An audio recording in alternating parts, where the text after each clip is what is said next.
Disruptors and curious minds, CEOs, founders, book lovers. Welcome to the Thinking on Paper Book Club, where we read Book Club Live, where we read books that have stood the test of time, books that will change your mind. We are the rebellion to the 15-minute book summary. You've heard of slow food.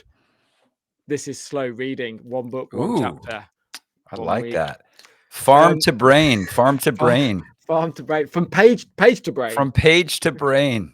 Yeah, we read between the Brilliant. lines. Yeah, and because I've always wanted to do this, I'm going to start with a bit of Shakespeare. Ooh.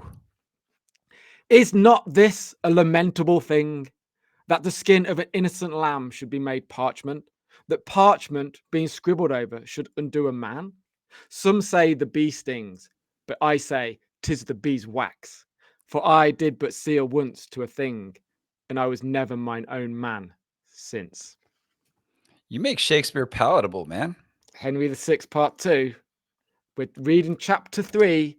It's about paper tigers and the document and how the document fits into the information age. Jeremy, chapter 3. I made my own paper tigers. Can you recite some Shakespeare? What have you got in your Shakespeare canon? Nothing. Zero. Zero. Not that I don't respect him. Or the collection of her. people, or her, or the collection of people that appeared to have been him or her. Okay, off we go. On that, why? Okay, Oh. Information networks, the storytelling. Like, how did we get to a point where whether William Shakespeare even existed? Was he one person? Was he lots of people? Like, how did we get to that point? What happens in the information networks that we have to even say such things? Probably some misinformation, probably some disinformation, probably some manipulation, a little bureaucracy sprinkled in, a nice tension between power and freedom, control and liberty, all of that fun stuff. Yeah. All the good stuff. Yeah, so we're talking about documents. So as we jump into this, there was a nice carryover from the chapter before that kind of tied some things. He threaded them together kind of nicely and continued on the format of like stories being the basis for the formation of nations, which, newsflash, guys, nations are intersubjective realities, just like money, just like laws. You stop talking about them, poof, they go away. Like intersubjective realities, like this communal hallucination and unbelief Ooh, in something. yep, absolutely. So we talk a little bit about some of the misinformation, disinformation that went into some of the historical national conflicts and that sort of thing. But what I landed on as I read the beginning of this was, stories kind of corral the people. They kind of bring them together. They're the Pied Piper, blowing the tune out of the flute. People are following, but another tool is needed once you get critical mass, a tool to organize, a tool to direct, a tool to be more poignant in the next steps to scale in intersubjective reality. So, hey, documents, lists, collect and store and process information to scale intersubjective realities. That's what documents do. Scales into subjective realities. Yeah, brilliant. So so why are lists so boring, Mark? Like, why are lists so boring, and why does stories resonate?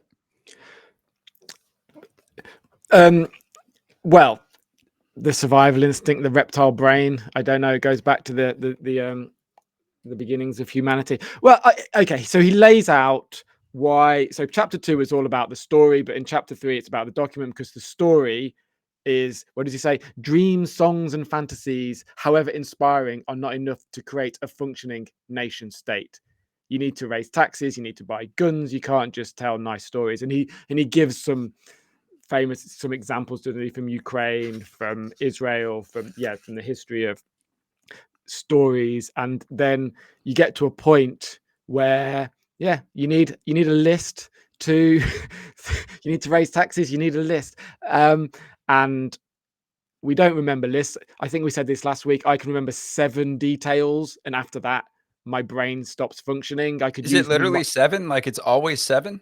I think that on a telephone number, it's like 7 digits that you Hmm. can Yeah. retain. After that, you need to either, rotation, you can Yep. use mnemonics, you could use a memory palace, but that always turns it back into a story anyway. So basically, you need to write down information to keep it readily available. And that's where he starts, doesn't he? Where they start, Mesopotamia, and they started writing finance. Cuneiform. Yeah. Yeah, right. Financial transactions you write down on these clay clay clay pallets, whatever. And Mhm. yeah, that it just gave us a way to save lists which we can't remember in our heads because they're boring. Well, here's an interesting thing too that this the idea of document, the idea of writing something down actually was the catalyst for bureaucracy, and we'll talk about bureaucracy in a second. But think about the fact that back before we wrote things down, things like ownership were signaled to each other. Like we signaled ownership together.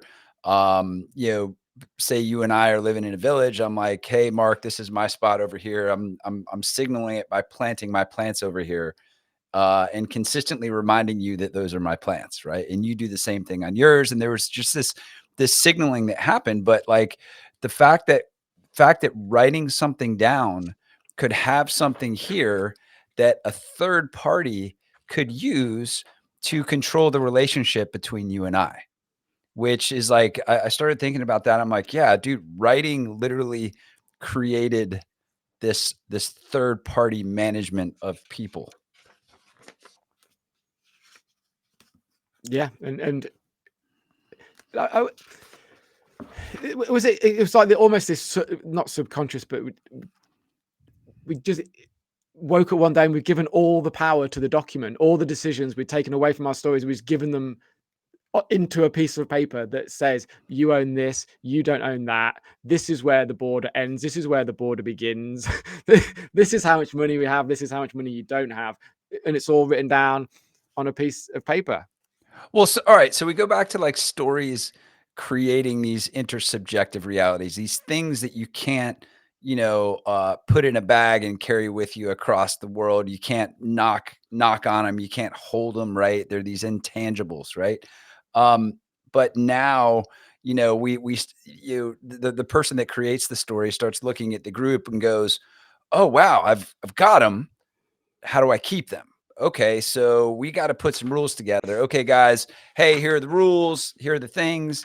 And sometimes the rules can be tied back to story. It could be, I remember in the last episode of this, we talked about like, instead of me just creating rules, hey, Mark, I was outside and these rules fell down from the mountaintop and there was a big ray of sunshine and this rock moved and underneath the rock, there was this, right? So you can actually point these boring lists back to the story because we think in stories. So we gotta the documents here, but we gotta keep people tied to it by continuously reinforcing the story. And then so exactly that. I was going to read a little bit from chapter 3. Humans couldn't forge an intersubjective reality that their brains couldn't remember.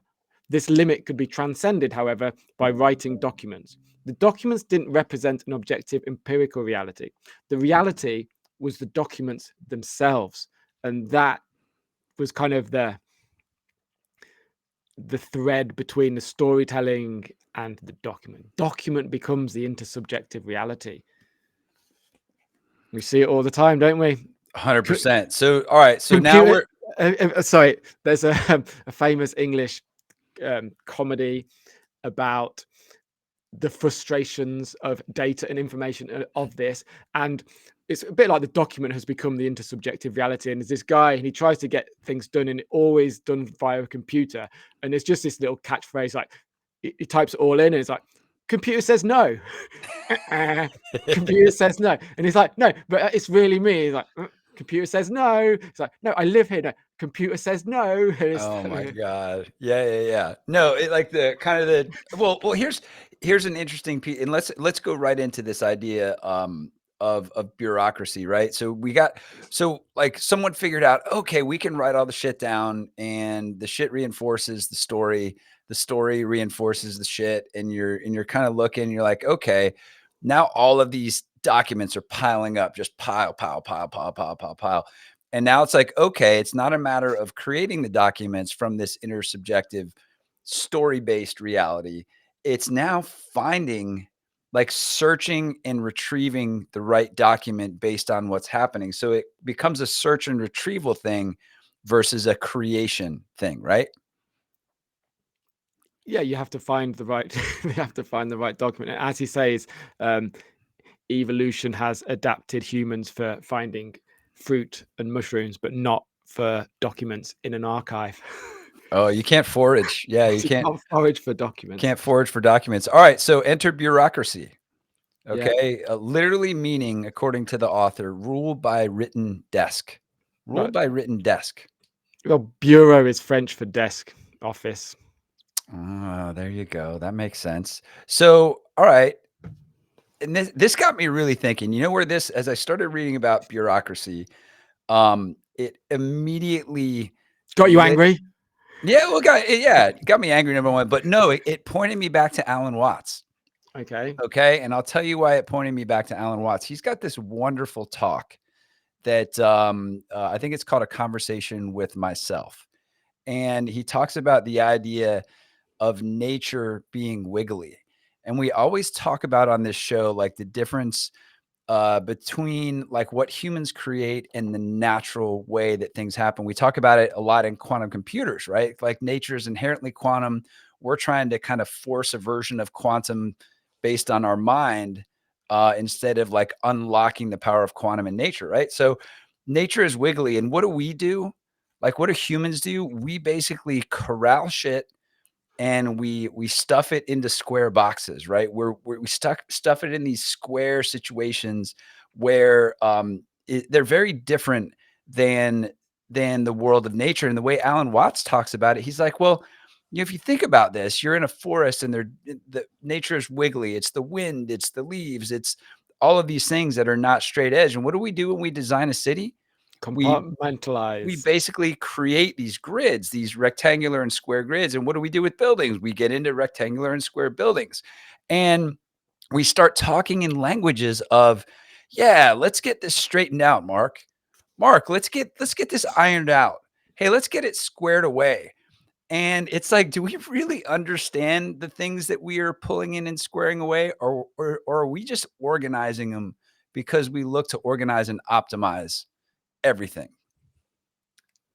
It's the latter of those. When you fill out the form and none of the listed options fit your circumstances, you must adapt yourself to the form rather Computer than the says form. no. Yeah, rather than the form adapting to you.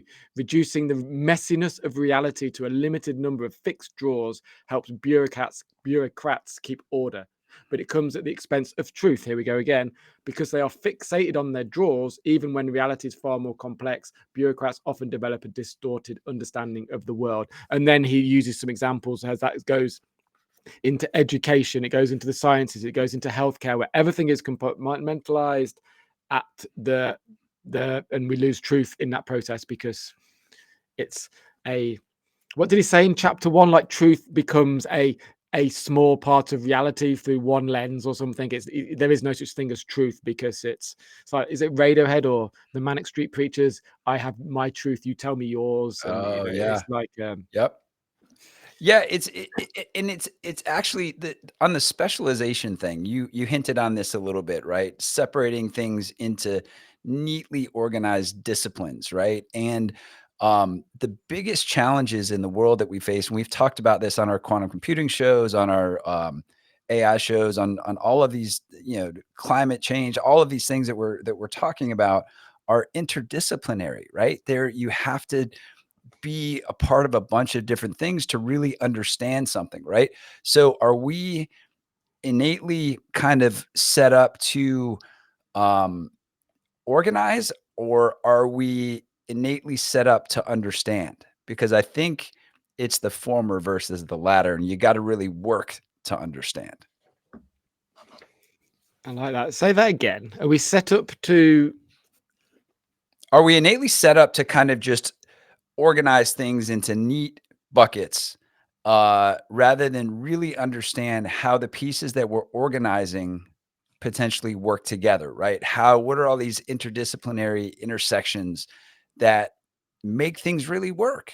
And, by just getting it organized and neatened up and popped into a bucket, we separate it and we limit that interdisciplinary understanding, I think. Yeah, I agree with that completely. Although in defense of bureaucracy, because he does, the deep state, sewage. Don't forget, you've got a toilet. Like that's like his defense of bureaucracy is you've got a toilet. Well, is that bureaucracy or is that coordination? Well, I think his argument is that without this compartmentalization of bureaucracy, you wouldn't have the means to create the infrastructure to separate dirty water from clean water, to have drinking water, to have the systems which we benefit from our taxes. Although he doesn't even himself seem totally into that argument, but yeah, I'm not 100% anti bureaucracy. I think it's when you get to the point of undue influence and controlling a group of people based on your ability to kind of manage the layers, to manage the documents, to manage the things. And you think about it, like there was a quote in the chapter that talked about like literal or literate bureaucracies actually expanded this idea of centralized authority in a time when not a lot of people were literate. So again, like pointing back to the show we talked about yesterday, DeFi and traditional finance, you have this complexity that's introduced and that is not distributed. The knowledge to unpack the complexity is not distributed. So the people that are kind of set on the outskirts of that are usually in a position to be controlled versus the opposite. and I think you've hit on the point that brings all this together. So if people are just tuning in for the first time, you're thinking, what the hell are we talking about? This is the whole point of book club, where we read each chapter very, very carefully. And then at the end, we can bring it all together and try to make sense of it on a much more deeper level. And so we're talking about information networks, the end goal being understanding how artificial intelligence is going to work or is working or will work. And I think you've hit on it there, because it's that shift in power. It's that shift in who controls the key. And it all comes down to information. He says here, documents, archives, forms, licenses, regulations, and other bureaucratic procedures have changed the way information flows in society, and with it, the way power works. And so I think it's the beginnings of the warning signs of what happens when all of the information, the licenses, the archives, the documents, is all kind of in one place. Absolutely. So think about this. Like this was really interesting. I thought was the idea of species, right? So Yep. we've as not you and I, right? Because we're not biologists, but like Carolus Linnaeus and all the people that kind of Darwin and and everyone that followed through the centuries or whatever. Um, is species, is it something that biologists discovered as an objective reality? Like, oh, I found this thing under the rock. I can see it. I can feel it. Or is it an intersubjective reality that they created to organize something that's a little bit chaotic? That's the same question that you asked earlier, isn't it? Are we innately Are you sensing a theme? organizers of this, or are we? I think, are we innately? Maybe kind of depends on your nurture versus nature, doesn't it? Yes. Maybe not. So let's see. What are you thinking about that? I've got a question for you, which goes Yeah. back to what we were talking about. So back to storytelling and poetry. Stories, art used to be a way to understand the world. And the thing about bureaucracy and lists is that it's really difficult to make good art about a list because it's boring. And he, you know, he speaks of Kafka, the trial. He speaks of this Ramayana quite a lot. But art about lists and bureaucracy. And I was going to ask you, can you think of any films that are about bureaucracy which are good? I could think of like Erin Brockovich, which was kind of about. That's taking down the bureaucracy, though. That's like Yeah, but taking like down she yeah. spends a lot of time looking in boxes for lists, doesn't she? I think that Oh my gosh, does she? Yeah. I couldn't think of any films or any art that was about lists. Man, that's a great question. Man, I don't know that anything jumps off. Anyone listening in the chat, if something sparks, fire it up there and help us out with that one. Well, he speaks a lot about this Ramayana. Have you seen that? I haven't, but I now have it. Like, I want to watch it. I want to kind of watch it. It seemed like it got a big resurgence back in the COVID times, Yeah. I think. Yeah. Is that about Rama? Is that Rendezvous with Rama? Is that where Arthur C. Clarke got his Ooh, that's a Rama good question. from, I don't do you know. think? I don't know. That might be some good homework for us to watch that, though. Yeah. You know what I sensed again, with with you know, we're at what, about 100 episodes of Thinking on Paper, from our interview segment, and is this our 6th book? This book number 6, yep. Book number 6, and I tell you what, almost every discussion we get into or everything we try to unpack, my brain always goes back to this interplay between hierarchical systems and emergent systems, and he references it in here again, as the biological drama, right? And that's the balance of mythology and bureaucracy. What did you think about that?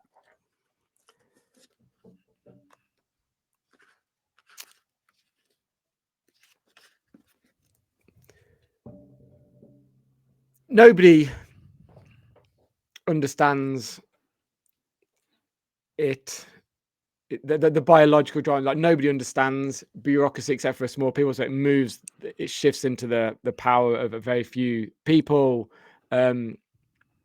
unfathomable agencies. You know, it becomes scared of bureaucracy because it's an agency you don't understand,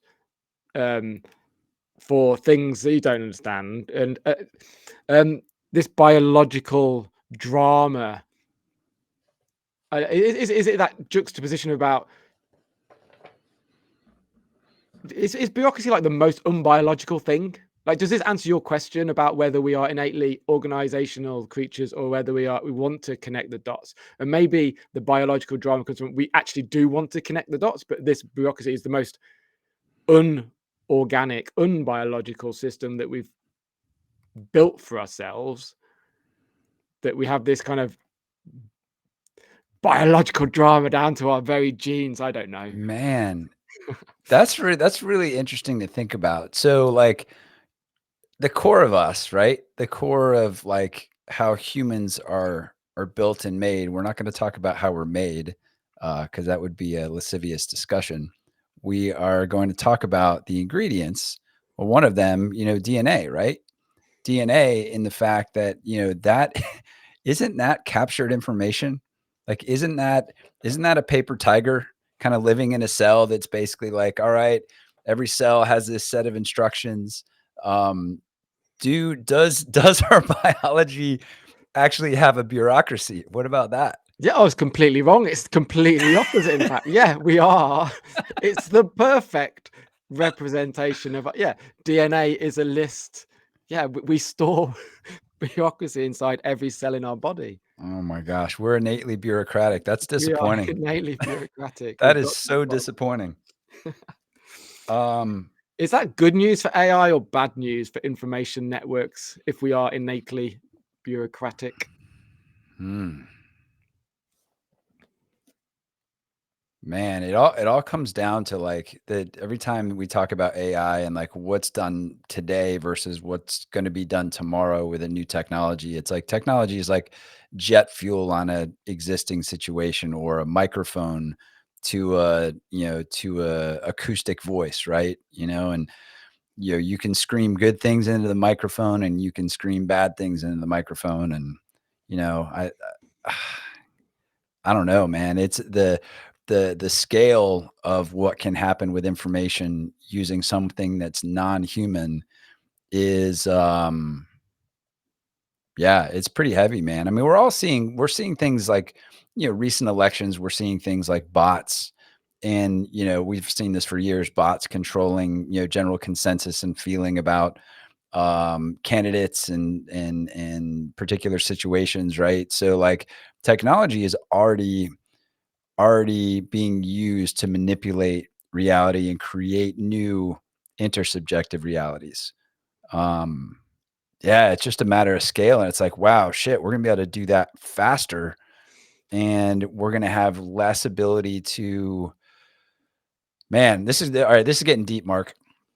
The more the more people lean on technology and AI and that sort of thing, the less, the reduction in our ability to synthesize information organically, right? Like the reduction in our ability to critically think. So if we're being manipulated by a technology, we're like by using the technology over time, we're reducing our ability to counteract it. This is getting That's very that disappointing. sounds like um, a vicious circle, the descent into hell, the maelstrom of a lack of critical thinking. Should we love the bureaucratic information network or hate it? All powerful information networks can do both good and ill depending on how they are designed and used. Merely increasing the quantity of information in a network doesn't guarantee its benevolence or make it any easier to find the right balance between truth and order. That is a key historical lesson for the designers and users of the new information networks of the 21st century. Less is more, Jeremy. Not more is more. Well, to answer your question, I think bureaucracies like are necessary to take something from a story into action, right? People are inspired by a story. Okay, great. What do I do next? I'm here. I'm ready. What do I do? And then, if that piece isn't harnessed, maybe the enthusiasm around the story starts to wane a little bit, right? That's why we're always really good at coming together when there's like a big problem or an outrage or like, something really, some major injustice happens, right? And you have this like shoot up of like people going, man, this really sucks. I can't believe it. Like what can we do to help this thing? And then we get into a point where no one creates the right mechanism to point that outrage into action. And you get this like drop off and it's like, okay, we're back to doing what we do. So bureaucracies, I think the way I get my head around it, they're necessary to scale things. Hopefully the more important things and not the more manipulative things. Or just both. What did you think about the idea of like this was pretty timely. He referenced like politicians creating imaginary problems in order to turn a news story into action, and it referenced the Prime Minister Goga, the Romanian Prime Minister, that essentially was providing disinformation on how many Jews were in Romania at the time, saying it was like millions when it was like 10,000, right? And he freaked out all the Christians and got support to put this law in place where you had to prove your citizenship or get out of Dodge kind of thing. And that is the author's grandfather, I think, Yeah. went through this. How did that land on you? What did you feel about that? I was thinking about um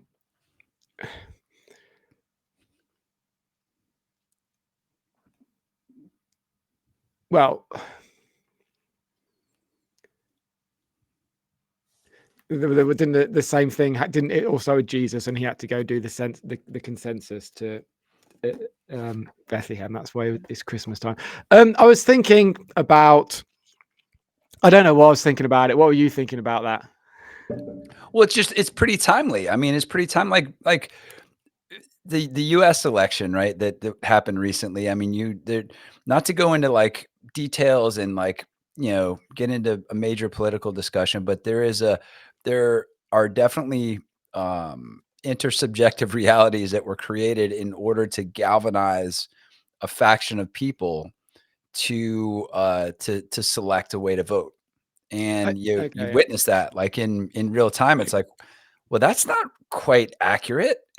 But even though it's not quite accurate, it's still a tune that millions march to, and it was like, okay, that's a mechanism. Well, I've got your question now. Do I think politicians lie to get what they want? I think that is an interesting link to, you say it is very, very relevant now. We have misinformation, we have disinformation, and obviously a big part of the Nexus is more information. Increasing the quantity of information in the network doesn't guarantee anything. So you would think perhaps that if a politician is replicating what happened in Romania in the 1930s, that it would be easier to debunk it and say that's simply not true. But if you look at what's happening in the microcosm of Twitter and then in the bigger global media, maybe it's actually even more difficult to do, because there would be so many sources of misinformation and disinformation that would become, you'd have more and more information, and it would be absolutely impossible to say whether or not it was really happening. So have politicians, do they lie? Of course they lie to get what they want. And I think that in a world of increased information, maybe that becomes an even more powerful tool where you can just disseminate Happens untruths quicker. and confusion, instantly. It happens quicker. Yeah, absolutely. Like they talked about in this, is it Ramayana? Is that how you pronounce that series? Ramayana, is it? Ramayana.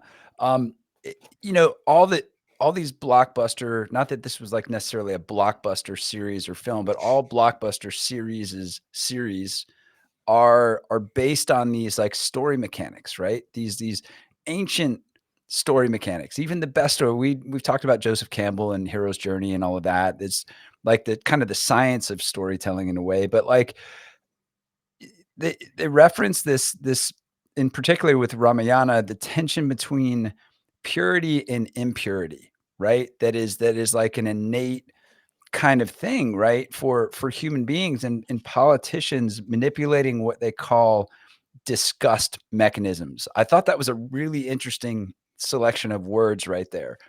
Um, just like the Hindu caste system, right? So that thing was completely built as an intersubjective reality. And if you're up here on the caste system and you run across someone here on the caste system, like it's ingrained that it's like there's like a disgust there, which is like mind-boggling, and unfortunate and sad. But that happens with politics every day, where this particular this impurity, purity thing. I thought that was pretty nuts, man. Nuts and very powerful. Yeah. Yeah. All right. What else? What Mhm. else? What else with the bite of the paper tiger? Are you tired of chewing on paper? Are we Um, ready to land the plane? What do you I think? think we're ready to land the plane.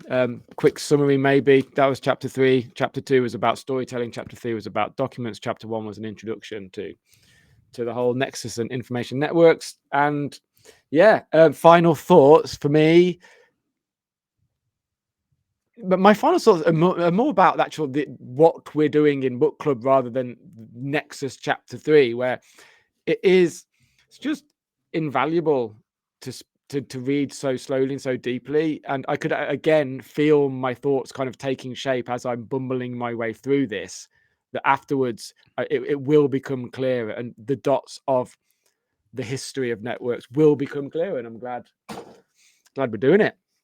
Likewise, man. And I think for those listening too, it's important to know that Mark and I don't have like prepared talking points for this. We're literally like fumbling through trying to figure out what each other's perspective is on this. And I push up against his, he We've got kind of leans notes. back on mine. Like, and it's amazingly powerful in creating this collective understanding. So like I would encourage you guys to read books with us and come on and talk about it. We could bring, I think, 10 people on. So like let's start folding in some of you guys, and let's selfishly I want you to help me understand it, right? And maybe if we're lucky enough, I can help you understand it as well. So agreed, Mark. Agreed. Let's do it. Okay, 5 people next week.